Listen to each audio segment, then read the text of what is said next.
जय श्रीराम. मी मूग डाळीचे पकोडे बनवत आहे. त्याची रेसिपी तुम्हाला शेअर करत आहे. मूग डाळ 4 तासासाठी भिजत घातलेली होती. आता आपण मिक्सरमधून फिरून घेऊया. मूग डाळीच्या पकोड्यासाठी मिक्सरमधून मूग डाळ बारीक करून घेतलेली आहे. चला मग आपण आता रेसिपीला सुरुवात करूया.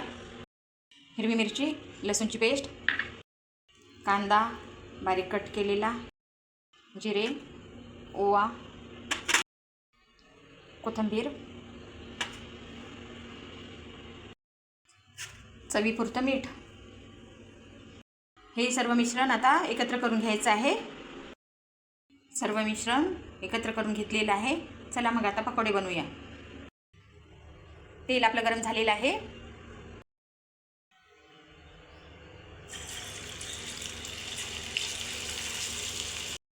पकोडे आपले तळण झालेले आहे.